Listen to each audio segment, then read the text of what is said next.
పరిశుద్ధుడును మన ప్రభు అయిన యేసుక్రీస్తు నామములో మీ అందరికీ శుభాభివందనాలు తెలియపరుస్తున్నాను. ప్రభునందు ప్రియులారా, నీ ప్రతికూల పరిస్థితులను కూడా దేవుడు పెద్ద దీవెనగా మార్చిపోతున్నాడు. ప్రభు సన్నిధిలో నువ్వు ఇలా ప్రార్థన చేస్తే నీ ప్రతికూల పరిస్థితులను కూడా పెద్ద దీవెనగా దేవుడు మార్చిపోతున్నాడు. ఈరోజు నా వల్ల కాదు, నేనేం చేయలేను అని జీవితం మీద కొన్ని సమయాల్లో మనకి విరక్తి కలిగింది. ఈ పరిస్థితులు తట్టుకోలేక మన జీవితాల్లో నా వల్ల కాదని మనం దిగులు చెందుతూ ఉంటాం. కానీ ఈరోజు దేవుడి ఎదుట నువ్వు ఇలా ప్రార్థన చేస్తే నీ ప్రతికూల పరిస్థితులను కూడా ప్రభు పెద్ద దీవెనగా ఆయన మారుస్తాడు. బైబిల్ గ్రంథంలో నేను వాక్యాన్ని మీకు చెప్పి వినిపిస్తాను. యాకోబు రాసిన పత్రిక 5వ అధ్యాయము 18వ వచనం చూసినట్లయితే, 18వ వచనం చూసినట్లయితే ఇక్కడ రాయబడింది 17వ వచనం. ఏలియా మన వంటి స్వభావము గల మనుషుడే. వర్షింపుకున్నట్లు అతడు ఆసక్తితో ప్రార్థన చేయగా 3.5 సంవత్సరం వరకు భూమి మీద వర్షం పడలేదు. అతడు మరలా ప్రార్థన చేయగా ఆకాశం వర్షమిచ్చెను, భూమి తన ఫలం ఇచ్చెను. చూసారండి, అంటే ఏలియా మన వంటి మానవ స్వభావం కలిగిన వాడే. అతను ప్రార్థన చేస్తే ఆకాశం నుండి వర్షాన్ని ఆపివేశాడు. అలాంటి ప్రార్థనాపరుడు ఏలియా. దేవుడు ఏలియా ప్రార్థన ద్వారా ఆకాశాన్ని మూసివేశాడు. 3.5 సంవత్సరాలు వర్షం పడలేదు. మళ్ళీ ఏలియా ఆ 3.5 సంవత్సరాల తర్వాత మరలా ప్రార్థన చేస్తే, ప్రభు వర్షం కురిపించమని ప్రార్థన చేస్తే మరలా వర్షంని దేవుడు కురిపించాడు. చక్కని భూమి తన ఫలాలను ఇచ్చింది. ఎందుకు ఈ మాట చెప్తున్నానంటే, ఏలియా కూడా మన వంటి మానవ స్వభావం కలిగిన వాడే. ఆయన కూడా ఇలాంటి ప్రార్థన చేసిన వాడు, ఇలాంటి అద్భుతాలు చేసిన వాడు. ఒకానొక సమయంలో తన జీవితంలో కూడా ఆయన కృంగిపోవలసిన పరిస్థితి వచ్చింది. ఇలా వర్షం పడుతున్నట్లు ఆయన ప్రార్థన చేసిన తర్వాత భయంకరమైన కరువు వచ్చింది. దీనికి కారణం అంతా కూడా ఏలియా అని ప్రజలందరినీ కూడా తన వైపు తిప్పటాకు చేశాడని యెజబెల్ అనే ఒక రాణి, ఆహాబు భార్య, ఏలియాను చంపటానికి ప్రజలను పంపిస్తుంది. తన సేవకులను సైనికులు పంపిస్తుంది. తెల్లవారిపాటికి ఏలియా ప్రాణం పోతుందని తీసేస్తామని చెప్పమంటే అప్పుడు ఏలియా రాత్రికి రాత్రే ఆయన ఒక దినమంతా అంటే ప్రయాణం చేసి ఏలియా రాత్రికి రాత్రే ప్రయాణం చేసి ఆయన ఒక అడవిలోకి వెళ్ళిపోతాడు. మొదటి రాజుల గ్రంథం 19వ అధ్యాయం చూసినట్లయితే, జాగ్రత్త వినండి. అప్పుడు 2వ వచనం, యెజబెల్ ఒక దూత ఏలియాకు ఈ వర్తమానం పంపాను. రేపు ఈ వేళకు నేను నీ ప్రాణమును వారిలో ఒక ప్రాణం వల్లే చేయని ఎడల దేవుడు నాకు గొప్ప అపాయం కలుగజేయను గాక. కాబట్టి అతడు సమాచారం తెలుసుకుని లేచి తన ప్రాణమును కాపాడుకోవడానికే పోయి యోధా సంబంధమైన బెయేర్షెబాకు చేరి అచ్చట ఉండునని తన దాసునితో చెప్పాను. తాను ఒక దిన ప్రయాణం అరణ్యంలోనికి పోయి ఒక బద్రీ వృక్షం కింద కూర్చుండి మరణాపేక్ష గలవాడై, యెహోవా, నా పితరుల కంటే నేను ఎక్కువవాడును కాను, ఎంత మట్టుకు చాలును, నా ప్రాణము తీసుకోమని ప్రార్థన చేశాను.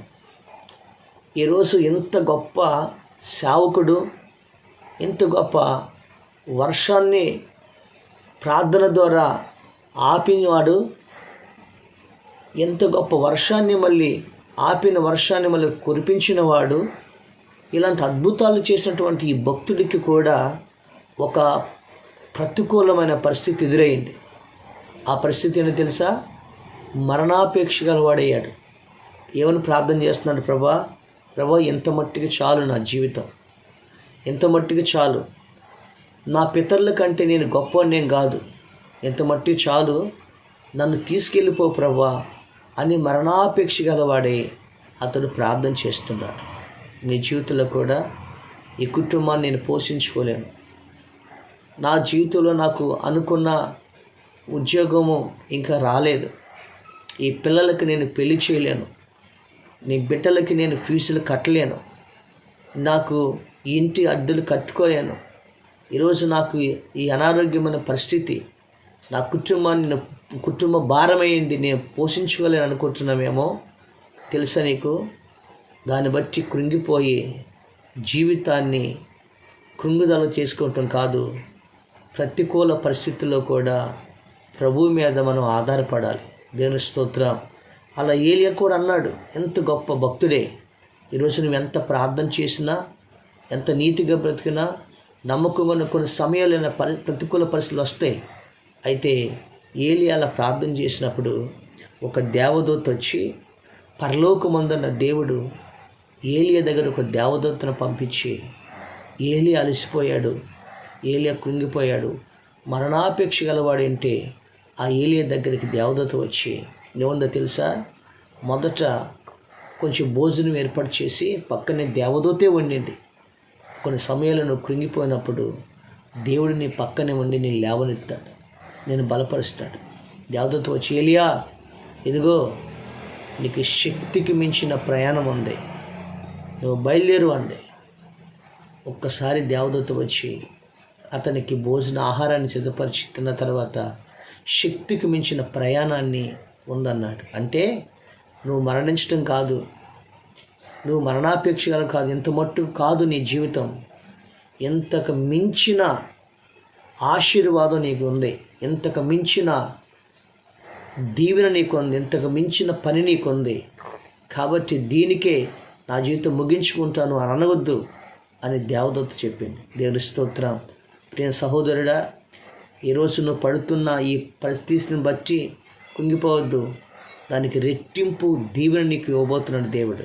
అప్పుడు ఏలియా ఆయన అంటున్నాడు, ఆ ఏలియా ప్రార్థన చేసినప్పుడు ఏమని తెలుసండి? మరల వర్షాన్ని దేవుడిచ్చాడు. ప్రజలా దేవుడు దీవెన కొరమరిచ్చాడు, భూమి తన ఫలాన్ని ఇచ్చింది. ఈరోజు దేవుడి సన్నిధిలో నువ్వు ప్రార్థన చేసినప్పుడు దేవుడు దీవెనను నీకు అనుగ్రహించబోతున్నాడు, మరలా ఫలాన్ని నువ్వు పొందుకోబోతున్నావు. తిరిగి ఏలియా ఏం చేశాడో తెలుసా? వెళుతూ ఎలీషా అనే ఒక అరకు దున్నే వ్యక్తిని కనుగొన్నాడు, అతనిని వెంబడించమన్నాడు. ఆ ఎలీషా ద్వారా తన పనిని, ఏలియా పనికి ఆయన ఒక గొప్ప శిష్యుడిగా తయారు చేశాడు. ఏలియా కంటే రెండంతలు ఎక్కువగా ఎలీషా కూడా పనిచేశాడు. ఇంకో విషయం తెలుసా?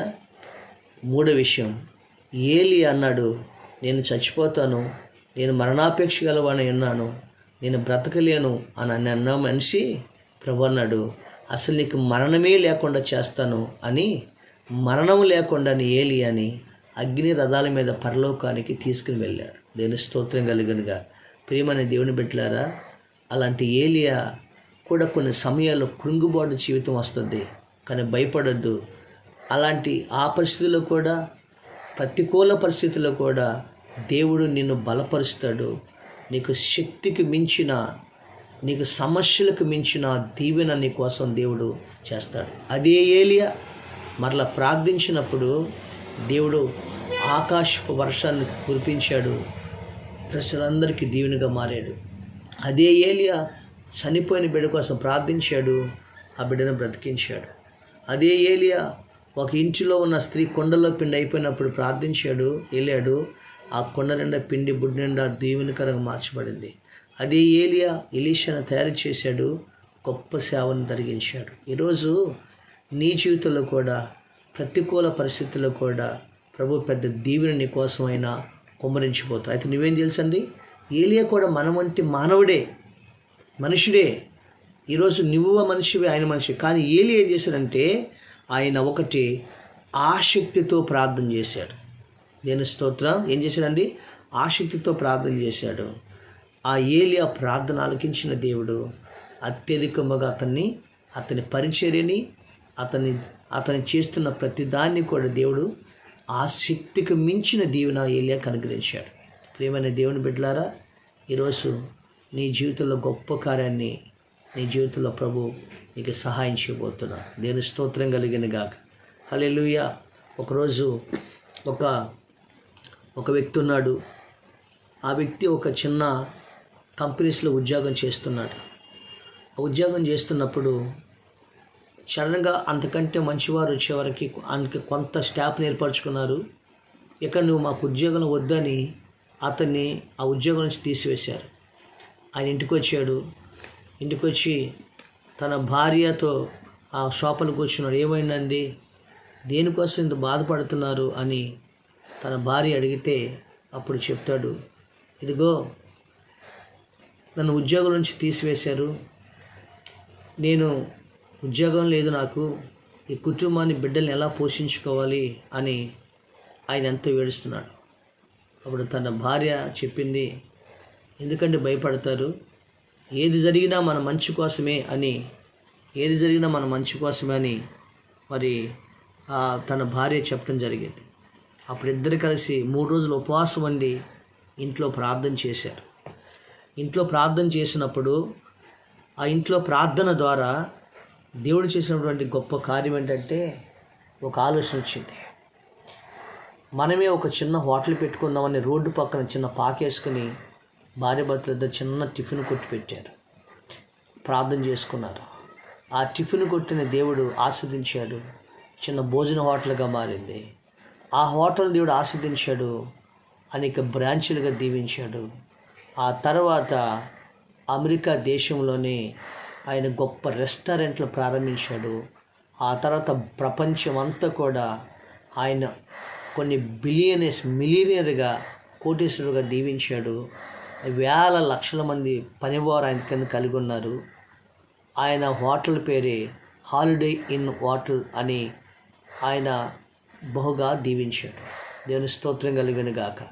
ఈరోజు ప్రతికూల పరిస్థితుల్లో కూడా పెద్ద దీవెన నీ కోసం ఉంది. నువ్వు ధైర్యంగా ఉండు. ఆసక్తితో ప్రార్థన చేసిన ఏలియాని మరలా ఆకాశం తెరవబడింది, వర్షం ఇచ్చింది, ఫలసాయాన్ని దేవుడిచ్చాడు. నీకు కూడా దేవుడు దీవుల్ని మీద కుమ్మరిస్తాడు.